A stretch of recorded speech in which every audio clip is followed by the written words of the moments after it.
where we take time to reflect on issues of national interest.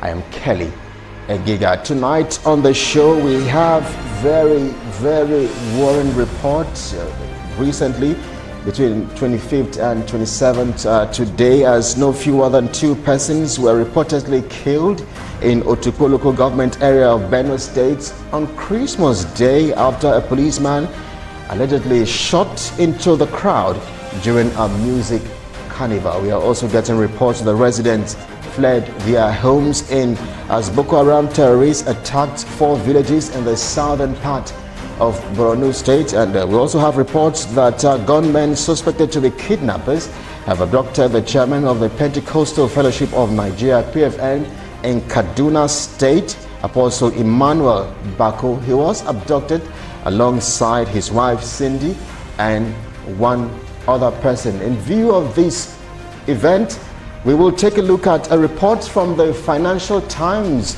of London, which has described Nigeria as a country going backwards economically and a country that is plagued with the likes of terrorism, poverty, banditry and kidnapping, and risks becoming a failed state if things don't take a drastic turn. So the big question on the show tonight is, do you think that Nigeria is close to becoming a failed state? We will do this as we also get to take a look at Mr. President's Christmas message, which he has asked Nigerians for more time. There are also issues and concerns of trust between the leadership of the nation and, of course, the followers. We get some perspective tonight from Kaduna State, where we have a former senator, Senator Shehu Sani, standing by to speak with us. We also have a former lawmaker of the House of Representatives, Honorable Kehinde Odeniye, also would join us on the show today. Now, also on the show, we will take a look at Christmas in a pandemic as we pay close reference to the new variant, which we understand is right here in Nigeria. We speak with the NMA chairman here in Lagos, Dr. Adetunji, on the show tonight. Plus, we get some perspective outside Nigeria, Barcelona to be precise, where Barcelona-based Nigerian singer Tiso would also join us tonight on the show. This is Firecrackers. Let's get things started tonight as we see this report on Christmas here in Lagos. I mean, the reports of having a very low turnout. We'll take that report and then come back and continue with the show.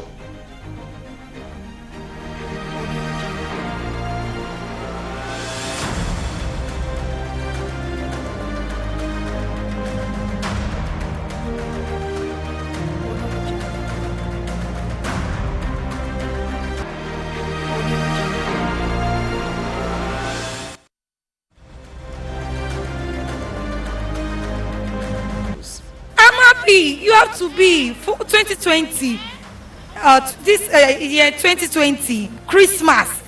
Who am I? What did I give to God? You have to appreciate life. I want to thank Almighty God for making it possible for we to see this Christmas. It has not really been easy. I'm very happy. When I woke up, I felt joy, peace, relaxed, because we are celebrating the birth of Jesus Christ. We thank God because many people have gone. God has been faithful. Have been blessing me for my family in every area, in my office, in every all rounder. The year has not been easy. It's been a very tough year. For us, from the first phase of the lockdown that started in March, and now we're entering another phase of the lockdown. So it's been really challenging. But through it all, we thank God. God has been faithful. Even if there is no money, we have to be happy. That is what the Bible says. It said in everything, in all situations, that we should rejoice and be happy and give thanks to Almighty God.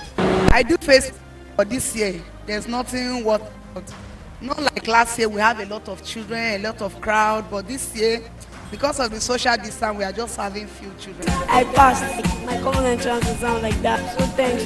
Wishing them Merry Christmas and Happy New Year. I wish my friends Merry Christmas at home, my mom, my dad, and my friends.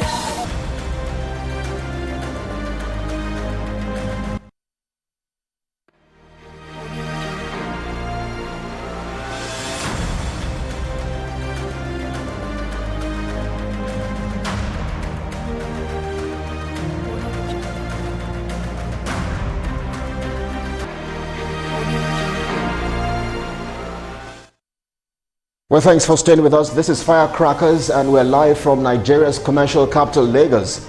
I am Kelly Egiga. Tonight, we ask the very big question on the show tonight. Is Nigeria close to becoming a failed state with recent reports of kidnappings, banditry? There's the issue of recession. I mean, the COVID-19 pandemic is also very present as well in the country, as we are currently experiencing a second wave of the coronavirus here in Nigeria. Tonight we pay close attention to that as we're joined by the NMA chairman here in Lagos, Dr. Adetunji.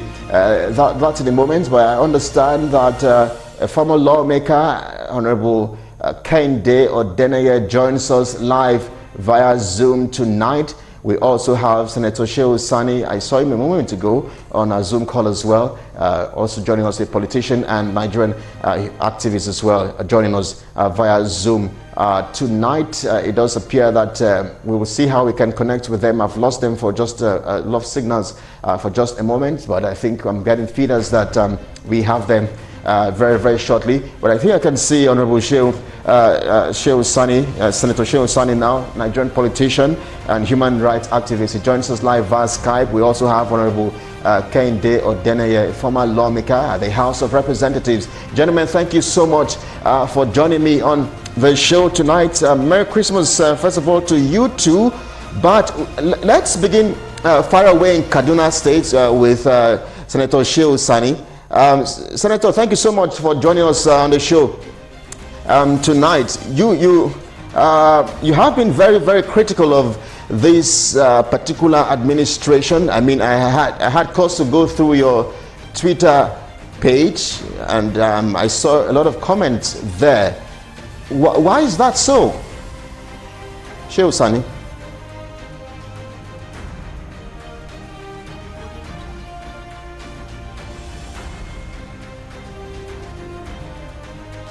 Maybe I need to go over my question again.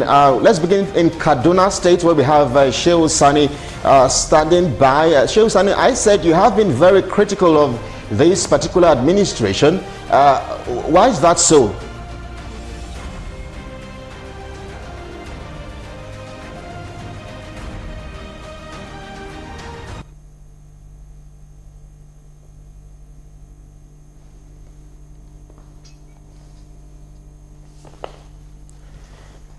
Okay, I think we're having a bit of a connection problem here. But Senator Shehu Sani, if you can hear me loud and clear, Senator Shehu Sani from Kaduna State, if you can hear me loud and clear, you have been very critical of this particular administration, and we're wondering and asking why is that so?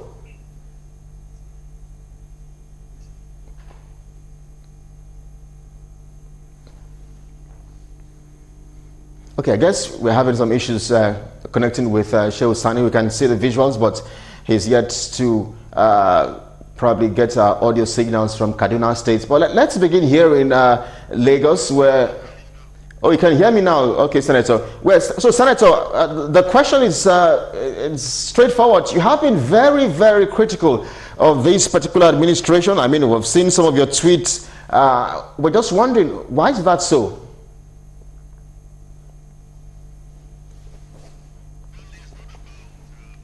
But the reality of the situation we find ourselves, particularly those of us from the northern part of Nigeria, specifically those of us in the northwestern part of Nigeria. Our people are being killed every day. Our people are being kidnapped every day. People are selling their homes and farms to pay ransom, and it is consistently failed to take action. Our security agencies have failed to take action, and this is unabated. Every day has become a day of funeral, of mourning, and people are dying, and it appears that people have become so helpless and losing hope to the reality, bringing out the reality of our situation, and they are putting pressure on the government, on security agencies to act.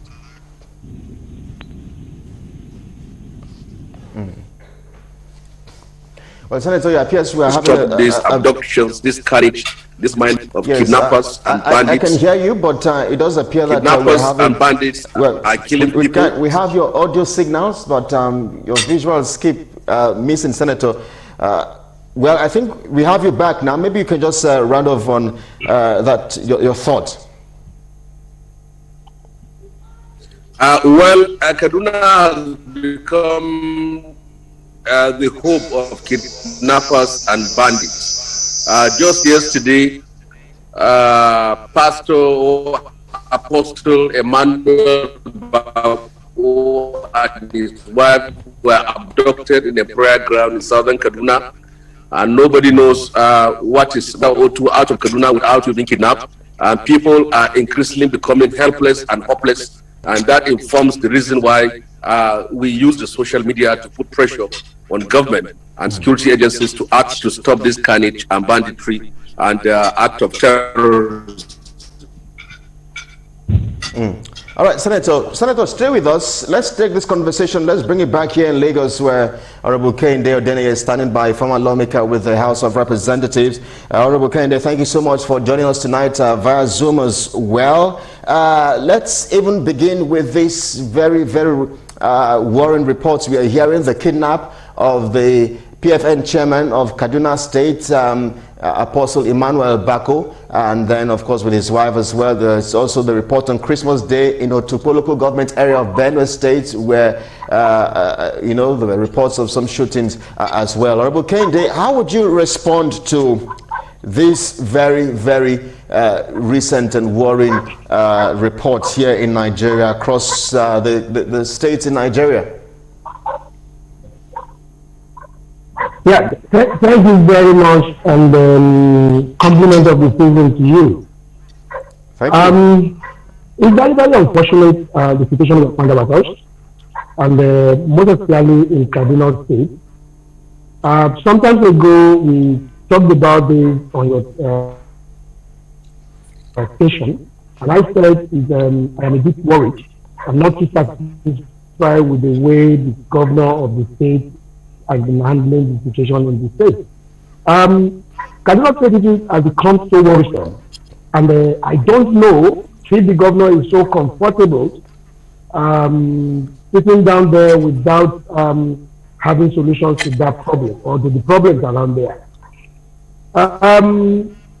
I think it's not too good when not just the bishop that was kidnapped and his wife, but the situation in Kaduna State has become so bad that people now live in fear. And again, too, the governor, I expected him, as I said earlier on your station, that I expected him to have convened a security summit where he needs to call stakeholders together and find lasting solutions to the problems in Kaduna State. Unfortunately, I'm not too sure if that has been done. A lot of sentiment has been played. I mean, it's playing out. Honorable Kehinde, just a moment, Honorable Kehinde. Honorable Kehinde, just a moment. While it appears, yes, I'm with you, but just a moment. While it appears that you're putting the blame on the Kaduna State government and on the governor, it does appear it's not a Kaduna State thing. I mean, because we have the kidnap of the Kankara schoolboys in Katsina State just about a few weeks ago, though thankfully they have been released. In Borno State, there have also been killings. In fact, over the weekend as well, the report of attacks in Borno State where Boko Haram insurgents attacked a particular village and the residents had to run away for safety. So I'm saying that I don't think it's just a Kaduna State thing. Katsina State is under fire, Zamfara State as it appears, and Borno State as well. Yeah. Tell me, why I mentioned Kaduna State governor issue is the fact that if you look at Kaduna State situation, it's a particular section of Kaduna that is mostly affected, not the whole of Kaduna State. However, if we are talking about the general security situation in the country, I think it's very, very worrisome. Again, the Kankara issue, I am still yet to come to terms with what happened in Kankara, because I listened quite well to the army general that was online, on TV, telling Nigerians that the bandits, abducted the children of Kankara school on bikes, and I wondered how many bikes were actually used, because if you're talking about motorbikes, that means nothing less than 150 motorbikes must have been used, and if that be the case, the part they passed through up until the time they got into the bush. I wondered if there were no human beings around that area at all. I wondered if there were no security people around that area, even with all the security personnel that the governor of Katsina State have been telling us that are in place in Katsina State. So I think there is a lot into the banditry and kidnapping and even Boko Haram issues around those areas.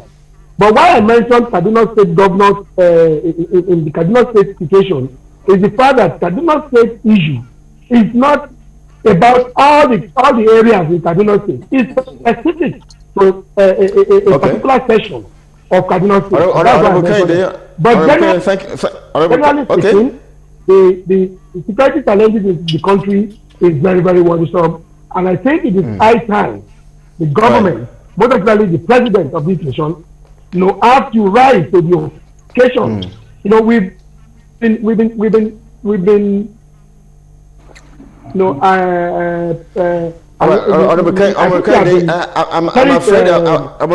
I'm afraid that we have to just hold your thoughts for a moment as we take a breather on the program. We'll be back in just a moment as we continue analyzing issues of national interest with close reference this time around to the reports from the UK that describes Nigeria as a country that is close to becoming a failed state. That in a moment we'll get your perspective, as well as that from Senator Shehu Sani, who is standing by to speak with us as well via Zoom from Kaduna State. That's in a moment. Stay with us. We'll be right back.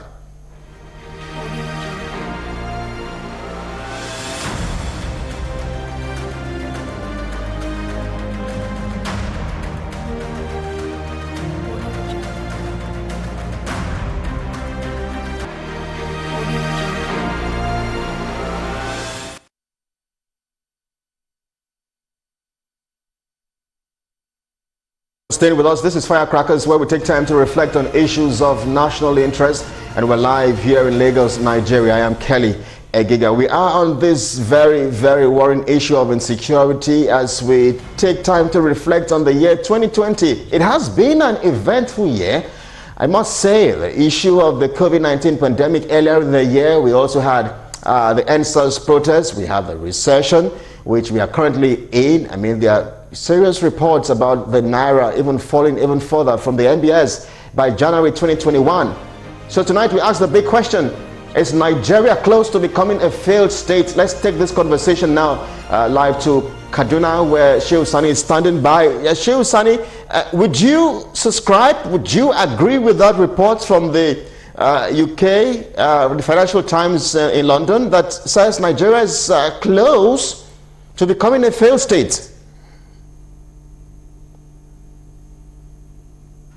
Most important component or factor that qualifies a state being categorized as a failing state is the inability of the government to exercise control in all parts of the territory it presides over, and the inability of the state apparatus to exercise control and order, law and order in the territory within which it constitutionally operates.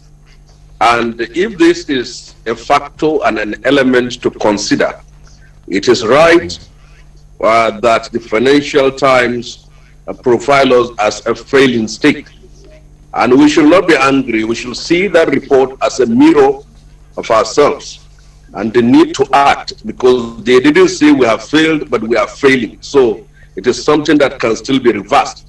And if you look at what is happening in the country today, where people are being kidnapped and security agencies are helpless when reports are being taken to them, and you go and pay ransom, and then your hostages is being released, and nothing happens, then what else can a state be qualified than that? Look at what is happening in Libya. Libya now is controlled by warlords. It depends on which part of the country you go into. You pay taxes to certain warlords before you move further. Now, it has reached a point whereby bandits and insurgents, particularly in the north, are not just extorting ransom from those they abducted, but also imposing levies. And this is a country that has a functional police force and an army and all sort of paramilitary agencies. So it is right that we are failing, and it's also a message and an indication that there is the need for us to wake up, particularly those in the position of power, to reverse this trend. They came into power in 2015 on the promise that law and order will be restored in the country, and the security challenges of this country will be magically brought to an end. But see what is happening 5 years after. Now those in the position of leadership are resigning by saying that it's only God that can control our borders, it's only God that can control the insecurity in the country, blah, blah, blah. It is a fact that we are failing. It is also a message to those in the position of power to do what they can to reverse this trend.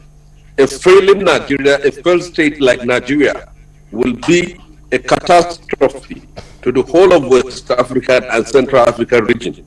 And that is what we need to do. All right, Senator, maybe just before I get the reaction of Honorable Kehinde back here in Lagos, Bishop Matthew Kukah, the Archbishop of Sokoto Diocese, has put out a statement which has gotten the attention of the presidency. The Minister for Information and Culture, Lai Mohammed, put out a statement there saying that religious leaders actually do have the right to speak truth to the power, to speak truth to power, but he has also warned that there may be possible consequences. I saw a tweet of yours, which is also very, very trendy on Twitter, where you said that Kukah actually, well, he spoke the truth. You said if anyone is going to be stroked, they should all be stroked equally, because the Sultan of Sokoto, I think in your tweet, you captured some other persons who have made some references to this particular administration. But what's your thoughts on Matthew Kukah's statement in his Christmas message and the federal government's reaction to this?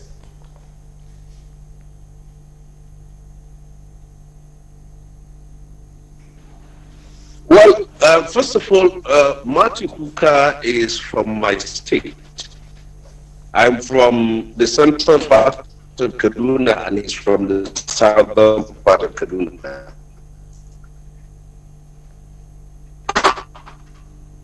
And his statement, all right, it does position.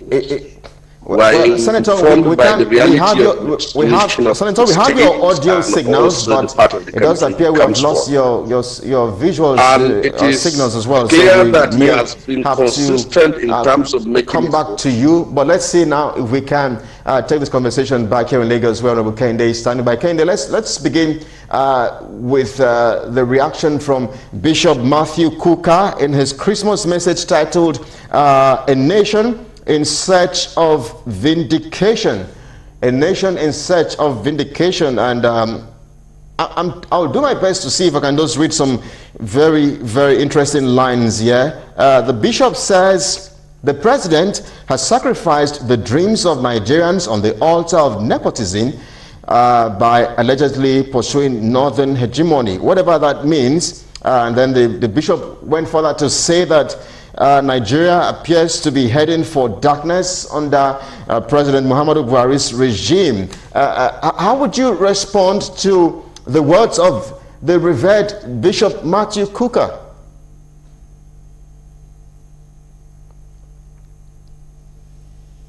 Let me put it this way.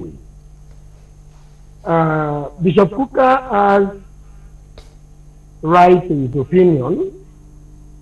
However, looking at the generality of the problems we have or we are confronted with in Nigeria, there's a need for caution, most especially from people like Bishop Kukah, who is supposed to be backing up the government with prayers. Yes, I want to agree to a large extent that we are having serious problems in the country. When you look at security situation, when you look at our economy, however, it's not to the extent of saying that we have actually totally failed in all ramifications. No. Bishop Kukah, I believe, is someone that a lot of people listen to, and so when we make comments, we have to be a bit careful in the sense that, especially for those leaders that a lot of Nigerians are looking up to, we are supposed to be given messages of hope. When people like Bishop Kukah start giving this kind of messages, it sends a serious signal to a lot of Nigerians. That is only just a moment, Honorable Kehinde. I'm tempted to ask this question, Honorable Kehinde. I'm tempted to ask these questions. So, in your opinion, you probably also think that religious leaders should probably not even meddle into politics.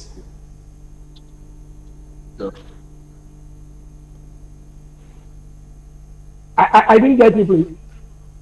Honorable Kehinde, I'm asking from the line of your thoughts, are you also saying that religious leaders should not even meddle in politics or affairs of politicians? No, don't get me wrong. They have the right. I said it at the beginning that everybody, including religious leaders, have the right to make comments and express their opinion. However, they have special position in the country, and that is the more reason why their statements, their opinion, must be expressed with caution, because a lot of people look up onto them, and they must have seen one or two things before making comments. What he saw may not be the same thing with what I saw. So, and the perception and the way I receive his comments may not necessarily be the way he has made the comment. And that is why, because of his position, most especially when we have leaders that people look up on to, we must express our opinion very, very cautiously. I think that's a good place to leave it. But just before we begin to round off on this conversation very quickly, what's your definition of a failed state? And would you also agree to the reports from the UK's Financial Times that says Nigeria is a country that is gradually closing in, closing in as a failed state? No. I won't agree in totality with such statements. And I will say it, I will put it this way. If you talk about security, yes, we have been trying our efforts. The government has been trying. Although, in terms of security, we are failing. When you talk about the economy, we are not failing. When you talk about infrastructure, we are not failing. So, in totality, if you add everything together, when you look at segments, there are areas where we can conclusively say that yes, we are failing, most especially when it comes to security challenges. We are failing, and it is high time the government has to do something. I agree totally with what Senator Sonny said, that we shouldn't look at this, we shouldn't take this in a negative perspective.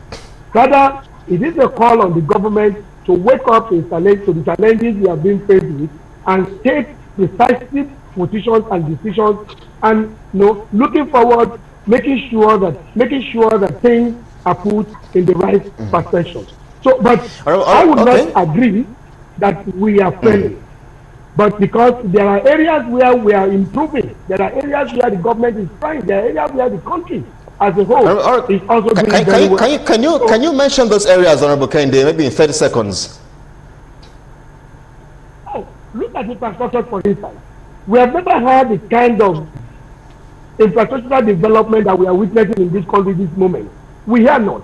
If what this government, let us put politics apart, if what this government is doing is what every other government that has been in place before this government is doing has been doing, we will have been better than where we are today.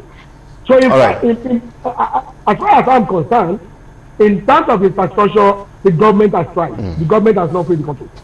All right, Honorable Kehinde, let's take this conversation now to Kaduna State, where Senator Shehu Sani is back with us on the line. Senator Shehu Sani, we lost your signals for a moment. Thank goodness you're back, Senator Shehu. Would you agree totally with what Honorable Kehinde has said? He believes that Nigeria probably has failed in terms of security, but in other areas such as the economy, infrastructure, he believes that we are doing even way better than past administrations. Is that a thought or a view that you share, Honorable Senator Shehu Sani?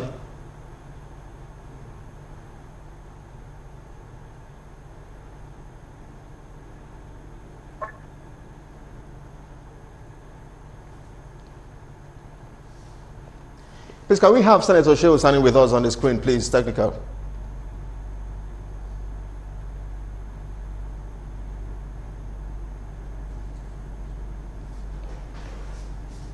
All right, you're watching Firecrackers. Let's take a moment. We'll be back in just a moment as we see if we can reconnect with Senator Shehu Sani far away in Kaduna State. That's the moment. Stay with us. Firecrackers returns in just a moment.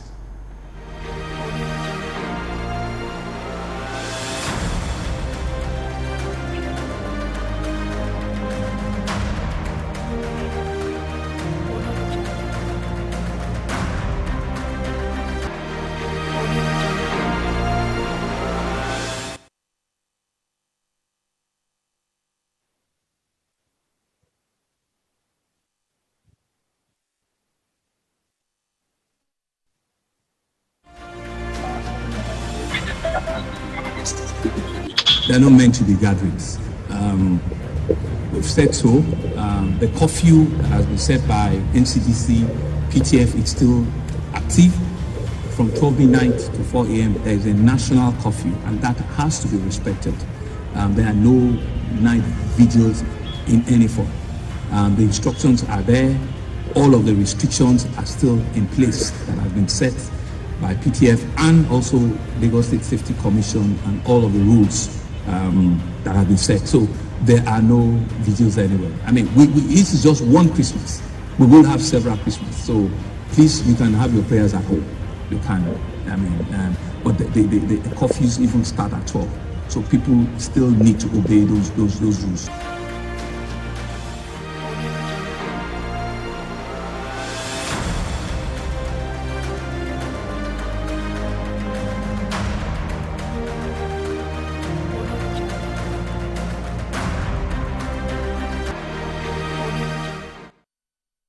Well, thanks for staying with us. This is Firecrackers, where we discuss issues of national interest. We'll be speaking with Senator Shehu Sani, a Nigerian politician and human rights activist in Kaduna State. And here in Lagos, we have also a former lawmaker of the House of Representatives, Honorable Kehinde Odeneye. It does appear that Shehu Sani is unable to connect with us because it appears that we have lost the signals again just before coming back on the show tonight. Well, let's see now if we can wrap things off on this particular segment with Honorable Kehinde. Honorable Kehinde, as we begin to wrap things off on the show tonight, Serap has asked the presidents and governors to disclose security vote for 2020, Honorable Kehinde. I'm going to ask you a question about this as we begin to wind down on the show on this particular segment. But stay with us. It appears we have Senator Shehu back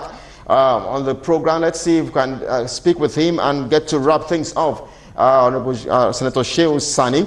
Senator Shehu Sani, we lost signals for a moment, but let's see now if we can just begin to round off on the show tonight on this particular segment. Senator Shehu Sani, I was asking before we lost your signals, would you agree with Honorable Kehinde in Lagos, who believes that this particular administration is doing well in other areas, apart from its security, in terms of infrastructure, in terms of the economy, though we are in a recession? Shehu Sani.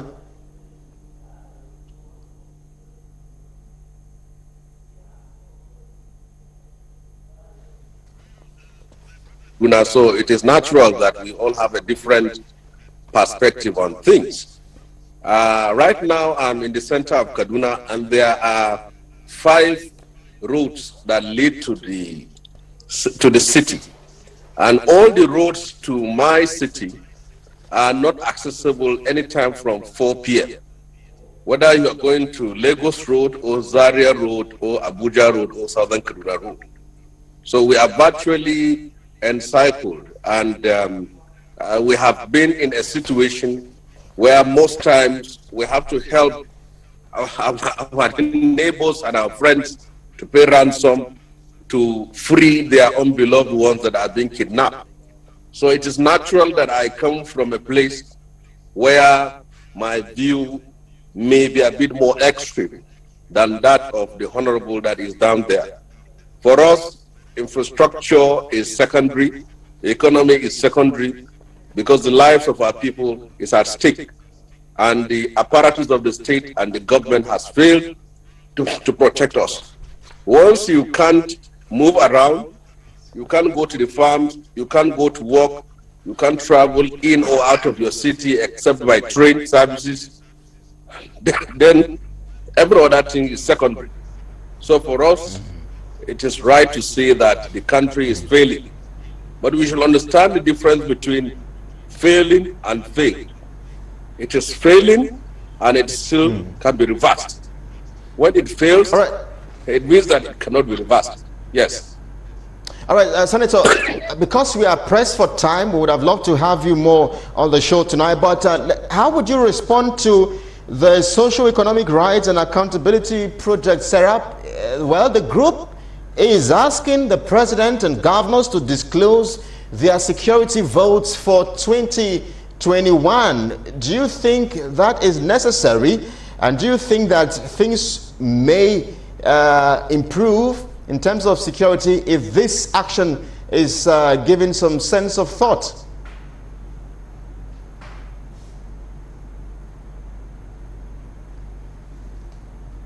Well, it does appear again that we've lost signals with Senator Shehu Sani. Well, the internet has been messing with us tonight on the show. But let's see now, Honorable Kehinde, as we're going to round off now with you, do you think that SERAP asking Mr. President and governors to disclose their security votes for 2021 would do us any good? Yeah, I do not really understand precisely what they want to do with the disclosure. Rather, I would have expected that what they should be requesting the state governors and the president to do is to give us a roadmap on the roadmap on how the security challenges in the country and various states are going to be tackled with. Disclosure of security votes would not necessarily bring about solution to the current security challenges that we have. So I do not understand what precisely they want to do with that. I, as a Nigerian, will expect the president to address the nation on what have been put in place to ensure that Nigeria is saved from being a failed country in terms of security in 2021. And also the various states that have been confronted with security challenges. I expect that as a Nigerian, I expect that the governors should come out to tell us precisely what they are putting in place. What measures have been proposed should be taken to be put in place to take care of security challenges in 2021. So SERAP, as they are reading, to request for disclosure of the security vote, but for me, it does not make any meaning to me. Honorable Kehinde, we have to let you go now because we are absolutely pressed for time. Honorable Kehinde Odeneye, a former lawmaker with the House of Representatives, would like to thank you so much for speaking with Galaxy TV tonight. We also had a Nigerian politician and human rights activist from Kaduna State, Senator Shehu Sani, also joining us live via Zoom. Gentlemen, we'd like to thank you so much for speaking with Galaxy TV. Well, still to come on the show, we get some perspective from the NMA chairman here in Lagos, the Nigerian Medical Association here in Lagos, Dr. Adetunji. He speaks to us about the new COVID-19 variant, which it does appear from investigations by the CDC, its presence here in Nigeria. Wow. Plus, we get some perspective also tonight from Barcelona, where Barcelona-based Nigerian singer Artiso joins us live as he shares his Christmas in a pandemic thoughts with us. That's in a moment. Stay with us. We'll be right back.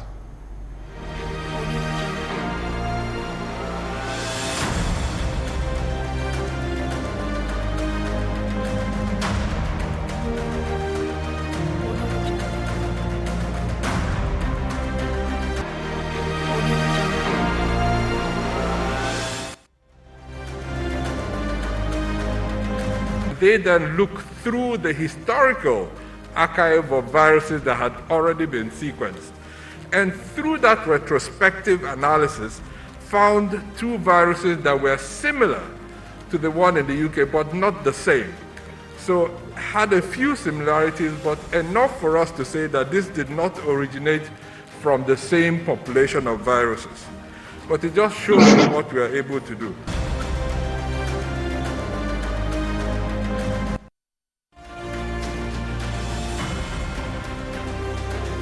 They're not meant to be gatherings. We've said so. The curfew that has been set by NCDC, PTF, is still active. From 12 midnight to 4 a.m. there is a national curfew, and that has to be respected. There are no night vigils in any form. The instructions are there. All of the restrictions are still in place that have been set by PTF and also Lagos State Safety Commission, and all of the rules that have been set. So there are no vigils anywhere. I mean, this is just one Christmas. We will have several Christmas. So please, you can have your prayers at home. You can. I mean, but the coffee.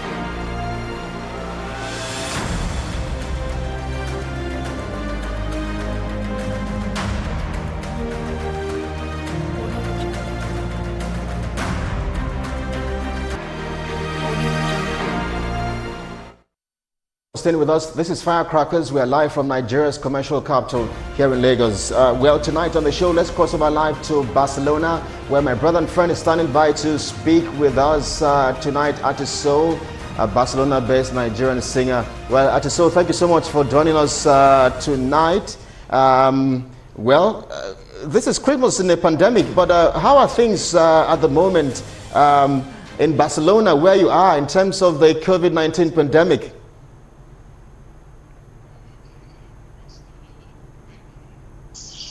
I would say it has been really good.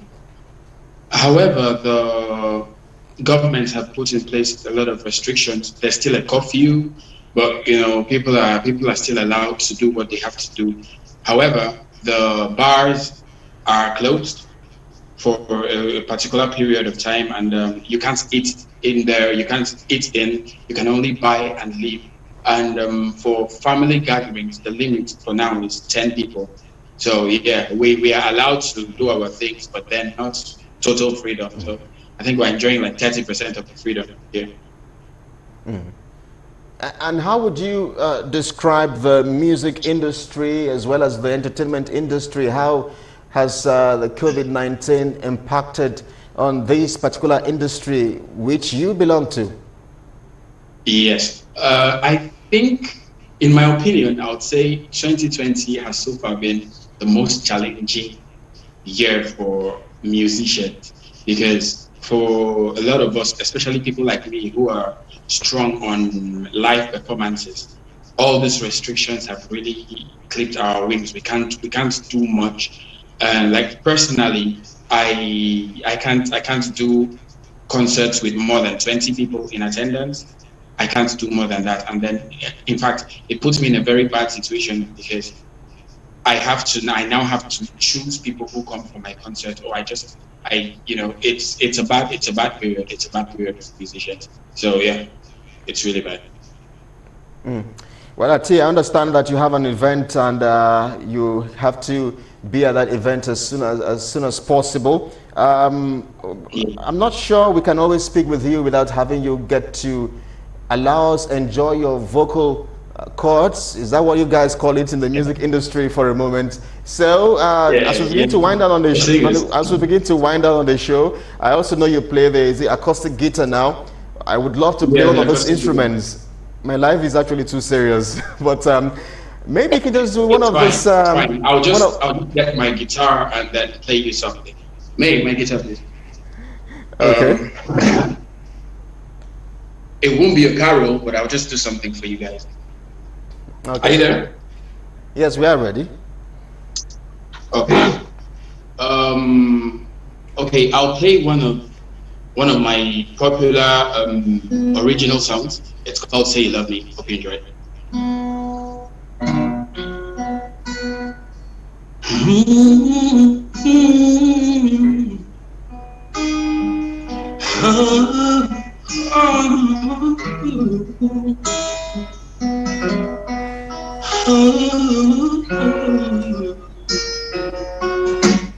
Say you love me.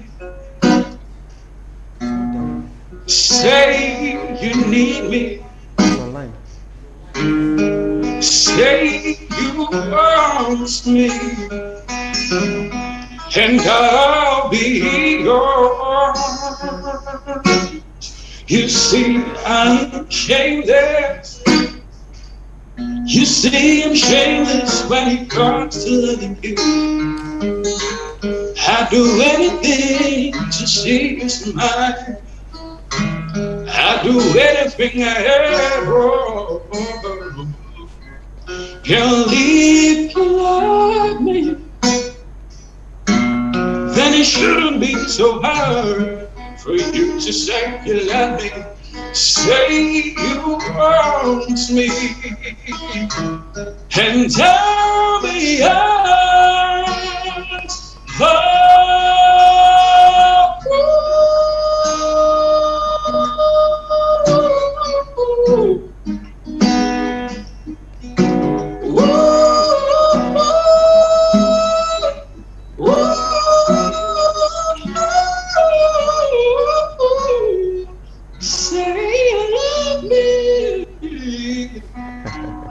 say you need me. Say you want me, and I'll be yours. Say you love me. Barcelona-based Nigerian singer Atiso would like to thank you most kindly for doing justice to that song tonight. I think it's your single. Thank you so much. On a lighter note, I'm wondering how many hearts you have broken with such a wonderful and amazing voice. So I try not to break them. I don't break hearts. So yeah. All right, we wish you all the best. Keep the colors of Nigeria flying far away in Barcelona, Spain, and I'm sure we can get to hook up whenever you come to Nigeria. I mean, when we have the restrictions lifted. Definitely. All right, Atiso, we wish you all the best. Thank you so much for speaking with Galaxy TV tonight. Yes, we also understand that the chairman of the Nigerian Medical Association Lagos is also standing by to speak with us tonight on Firecrackers, Dr. Adetunji Adeneko. Thank you so much for joining us on the show tonight. Okay, thank you, Doctor, for joining us tonight. Very, very worrying report just about some hours ago, I think 24 hours ago or so, where it appears about 20 doctors died as a result of COVID-19. Let's begin with that. How are you responding to such news of your colleagues and frontline workers dying as a result of COVID-19 and are here as a result of inadequate personal protective equipment, PPEs?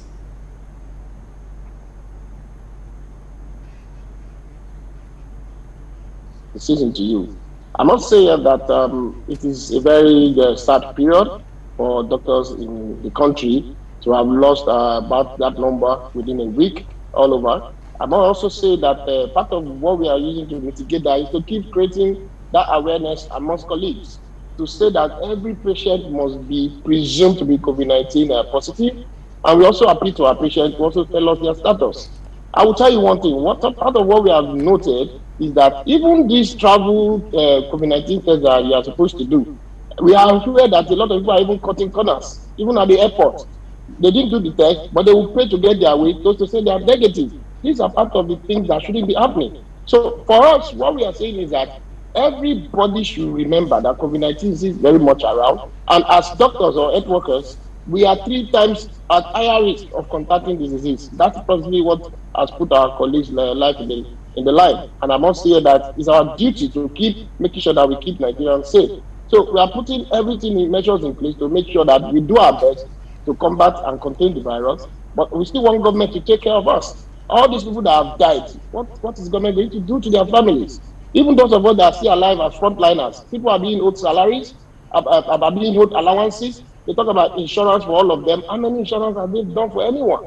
The first time that we have this COVID, not to talk about second wave right now. Right as we speak, there are still people who are being owed 4 to 5 months of their allowances for being frontliners, working in isolation centers. Dr. Adetunji, I mean, this is very, very disturbing and worrying. I mean, especially for you frontline, the frontline workers there. We understand what exactly you're going through. But help us understand, as there are talks of a second wave of the COVID-19 in Nigeria, there are also talks about a new variant of the, I think it's B117, I think that's what it's called. Help us understand all of this and make sense of it. How worried should Nigerians be at this time?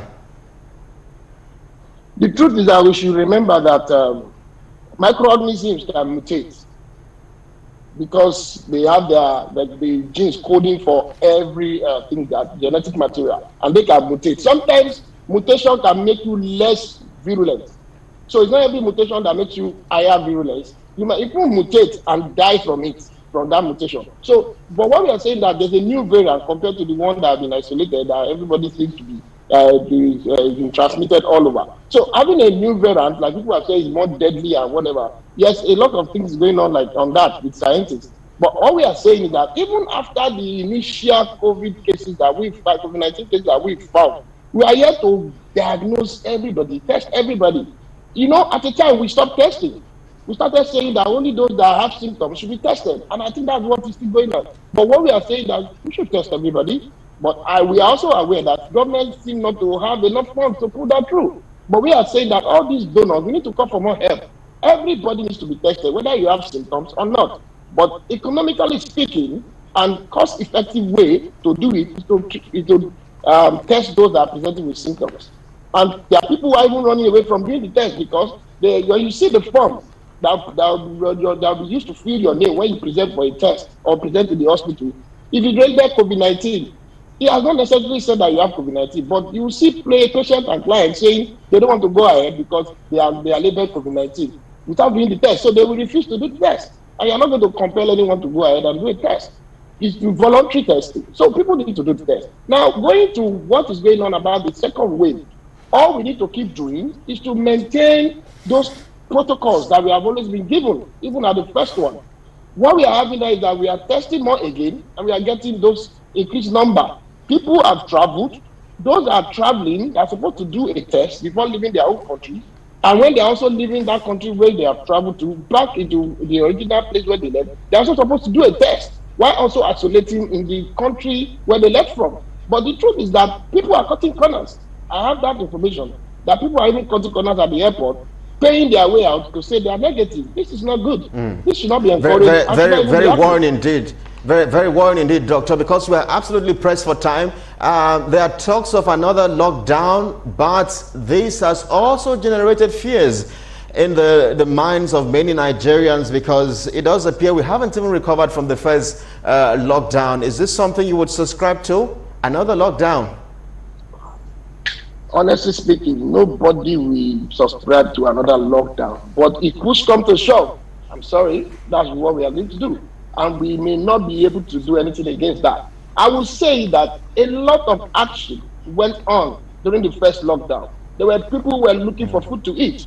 We're not even talking about palliatives that are being kept in places that are doing the extra process were not being brought out. We're talking about people who couldn't even fend for their daily living. So I'm a bit worried that people have soon forgotten all those sacrifices. People have soon forgotten what they put in line. People have soon forgotten the effort of Nigerian doctors during that time. A lot of people died, including non-doctors, citizens. So those sacrifices should not be allowed to go away like that. So this is the time to continue to follow the guidelines, increase awareness. People say, in fact, I was shocked to hear some people saying there's no COVID-19, that it doesn't affect Nigerians or Africans. I'm sorry. Very worrying indeed. Don't even try to find out how your body will react when you have the virus. Yes, they say we don't die much, but why do you want to know whether you are part of those that will die or those that will do well? So everybody should prevent the virus and do the right thing to make sure that we continue to have a good, healthy nation.